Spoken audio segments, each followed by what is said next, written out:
Hi, this is Brian Smith with the Insurance Office of America.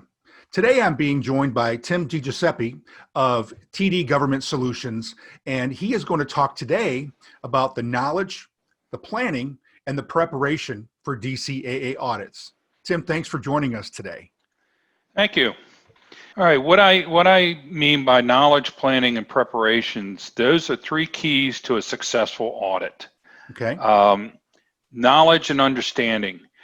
The first place to go to would be the DCAA's website, which is DCAA.mil, and you can get access to what's called the Defense Contract Audit Agency's Audit Manual, or DCAAM. Okay. And in that will be the audit programs. You need to understand the various audits that you would be subject to by the government. And the DCAAM is a great place to start with. It actually gives you the actual audit programs. There's also a section called guidance, audit guidance memos. These are memos that management within DCAA issues to their auditors when there are changes in audit requirements and programs or updates as to what they want their auditors to look for. And there's also the audit process overview, which gives you a lot more detail of the various steps. And in that overview, you can learn a lot about what the government's looking for. Do you understand at this point, Brian, what the DCAAM really is, how it is a tool? It sounds to me like it's almost like a cheat sheet. It gives you an advance warning or knowledge, basically, of what to expect. Is that correct? That is correct. Okay. In fact, the Defense Contract Audit Agency was forced to put this stuff on their websites. Got it. They didn't want to do it. Yeah. It was done years ago. Now it's just a normal thing. And any company that has a government contract can go on their website and get full access to all of this. It makes sense to me because then it would probably lead into what you need to understand on the planning and the preparation. Is that correct? Once you can see the actual audit program and the guidance memos that are attached to those, the process that's described, the audit process that's also described there, if you're getting notified of an audit, say you're getting a audit of your accounting system, you can go to the DCAAM, you can pull up that audit program, you can pull up the audit process, and it'll tell you how the audit is supposed to be conducted, what you need to do to prep for that audit, the data that you have to have available, and then also in that planning process, it helps you to know what to expect because you know your systems, you know what's in your systems, you know what the audit's looking at. You're going to know whether you have an issue or not. Right. You're going to know you may have an area that you have to explain more to the auditors. So it allows you to understand what potential findings might be and how to respond to those findings, which is key before the audit even starts. I see. Well, what about the other expectations or aspects that you'd like to cover in that section? Well, the key to understanding what you're subject to is understanding your business. What is your business in relations to the government? What are the type of contracts you have? What is your company size? What audits are subject to you based on your company size, small, medium, large? The type of contracts you have dictate the type of audits and data that you could be subject to. If you're a large company like a Lockheed, a Raytheon, a Honeywell, or any of those big contractors, they're subject to everything, right? Because they're so large. And they fall under the cost accounting standards because they are so large, which brings in a whole host of different things that you can be audited on. So not only understanding the audit process and having knowledge of it, that's key, but also where do you fall within that structure is important. When it comes to putting all this into play and getting all the information, it seems to me that a company should almost do like a tabletop exercise and put an assembly together of the people that are going to be responsible for the various aspects of the audit. Would that make sense? It's very important. The first thing you want to do when you get told you're having an audit is you want to make sure you get what's called an entrance conference.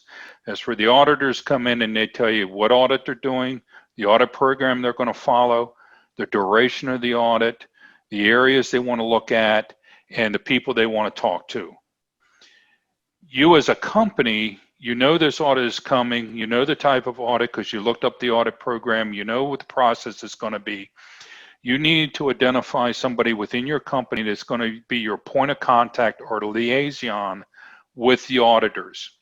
And that individual has to have detailed knowledge of the company, detailed knowledge of the area that the audit's going to be focusing on, an understanding of government regulations, and the type of contracts that you have. He's going to be the focal point. He's also going to be he or she is going to be the individual who's going to put the management team together that is being audited so that they can prep, get the data together, be ready for the auditors when they come in. Because if you got your team put together and everybody knows what's available, you can pretty much give the auditors what they want the day they walk through the door. Yeah. This person also, very, very important, must keep a very detailed log of all data requests from the auditors, preferably in writing, all data turned over, when that data was turned over, time-stamped, everything, because it's not unusual after the audit's over and the report's being written that the auditors misinterpreted the data or they claim they never got the data.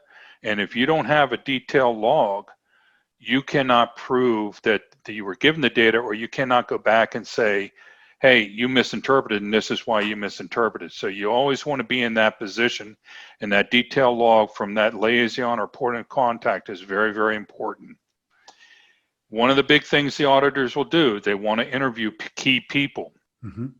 The liaison needs to make sure those key people are available. You don't want to look like you're keeping people away from the auditors. Right. You want to be cooperative. You want to be full disclosure. But you also want to know who they want to talk to, and you never let an auditor interview somebody by themselves. That liaison should be in there, or somebody, at least two people, to take notes of the interview. You also don't want to allow the auditors to have a free run of your facility. They should be escorted around because they have a tendency to walk in offices of people who should not be involved in the audit, who have no knowledge of what's going on, and start asking questions. That auditor takes that information and runs off and starts doing another audit because so-and-so said this, which means this happened and I have to audit that. Wow. You want to avoid that. You don't want them wandering around the halls where they overhear parts of conversations and then have a misinterpretation and they run off and do another audit because they heard so-and-so said this, that's a violation of the rules, blah, blah, blah. You can be in a lot, create a lot of problems. So you need to control the auditors and the auditors' access to people. They're going to give you a draft report. Take that opportunity to go through it in detail. Look at the data that was given to them, when it was given to them, and if the findings in the audit report are not correct, formulate a very detailed response to those findings, citing the data, because that'll be key. If you don't include that in your response, it doesn't go in a report. The contracting officer doesn't see that you disagree with the auditors and why you disagree, and you're at a disadvantage. So don't miss the opportunity to include your responses, even if favorable finding, your responses in there is very, very important. So the key here again is have a full understanding and knowledge of the audits you're subject to, plan and prep for them, make sure the key people are in place, and that you have the data available, and you'll have a clean, you may not necessarily have a clean audit, but you'll have a lot better successful audit. Well, Tim, that was great advice and counsel. We appreciate that. And I'm going to have your information at the end of this video, and actually throughout. You probably saw it as we were going through it. Thank you so much, Tim, for joining us today. You're welcome. All right, take care.